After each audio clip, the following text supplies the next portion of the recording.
नमस्कार, आप देख रहे हैं डॉक्टर साहेब आपके साथ मैं हूँ मुस्कान देश को। आज के इस एपिसोड में हम बात करेंगे डैंड्रफ के बारे में।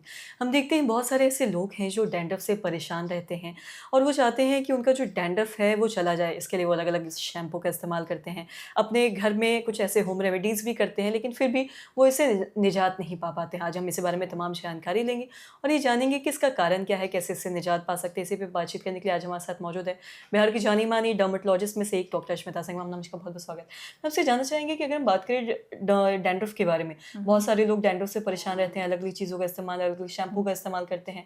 इसका होने का कारण क्या और साथ ही इसे कैसे निजात पा सकते हैं, इस बारे में बताएँ? डैंड्रफ से छुटकारा पाना बहुत आसान है। आप पहले तो एक डर्मेटोलॉजिस्ट से सलाह लें अगर आप बहुत ज़्यादा पीड़ित हैं उससे। नहीं तो एक कोई भी बेसिक एंटी डैंड्रफ शैम्पू अगर आप हर अल्टरनेट डे यूज़ कर रहे हैं तो माइल्ड डैंड्रफ उससे ट्रीट हो सकता है। अगर बहुत सीवियर डैंड्रफ है तो वो एक स्कैल्प का कंडीशन है जहाँ स्कैल्प से ऑयल ज़्यादा प्रोड्यूस हो रही है। उस ऑयल को हमें कम करने के लिए कुछ और भी फैक्टर्स पे ध्यान देना है। अगर आप ओवरवेट हैं, अगर आपका खान-पान सही नहीं है, जंक फूड, फास्ट फूड ज़्यादा खा रहे हैं, ब्रेकफ़ास्ट नहीं ले रहे हैं, प्रोटीन डेफ़िशिएंसी है, एक्सेसिव ऑयली या शुगर खा रहे हैं, तो इन चीज़ों से भी ऑयल सेक्रीशन बढ़ेगा, डैंड्रफ भी बढ़ेगा। जो सबसे एक बड़ा कारण है जिसकी वजह से डैंड्रफ बढ़ता है वो है तेल लगाना। लोगों का मानना है कि आप जितना ज़्यादा तेल लगाओगे बाल में उतना कम डैंड्रफ होगा। ये बिल्कुल उल्टा होता है। अगर आपके बालों में डैंड्रफ होता है आप तेल बहुत लंबे समय तक बिल्कुल ना लगाएं। रात को तेल लगा के नहीं सोइए। अगर तेल कंडीशनिंग के लिए लगाना है दिन में 2-3 घंटे लगा के वॉश कर लेना है। अगर ज़्यादा डैंड्रफ हो रहा है हम आपको कोई एंटी डैंड्रफ लोशन या एंटी फंगल लोशन या कुछ स्टेरॉइड सैलिसिलिक बेस्ड लोशंस देते हैं जो आप रात को इस्तेमाल करके ओवरनाइट छोड़ देते हैं। सुबह उठ के शैम्पू करते हैं। अगेन एक एंटी डैंड्रफ शैम्पू जो डर्मेटोलॉजिस्ट द्वारा प्रिस्क्राइब किया जा सकता है। इस तरीके से इसको बार-बार रेगुलर और एटलीस्ट ट्वाइस वीकली इस प्रोटोकॉल को फ़ॉलो करने से आप डैंड्रफ से छुटकारा पा सकते हैं। लेकिन अगर डैंड्रफ की टेंडेंसी है तो मोस्टली आपको नॉर्मल शैम्पू की जगह एक एंटी डैंड्रफ शैम्पू ही लगाना पड़ेगा। जी। और साथ ही डैंड्रफ के बारे में हम बात करें, डैंड्रफ जैसा ही दिखने वाला सोरासिस भी होता है।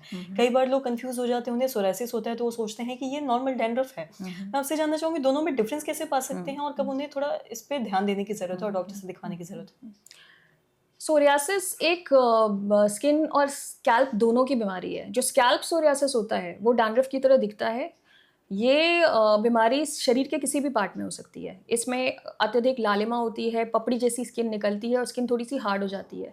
तो ये डैंड्रफ से बहुत डिफरेंट है क्योंकि इसमें डैंड्रफ आपको हल्की-सी फ्लेकिंग दिखेगी।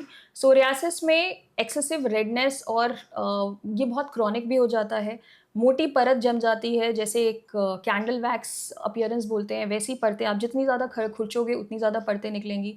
किसी भी साधारण शैम्पू से या नॉर्मल एंटी डैंड्रफ शैम्पू से भी कंट्रोल नहीं होता है। इसके लिए आपको एक डर्मेटोलॉजिस्ट की सलाह की ज़रूरत है, प्रॉपर ट्रीटमेंट की ज़रूरत है, अच्छे डाइट और लाइफ़स्टाइल की ज़रूरत है। जी।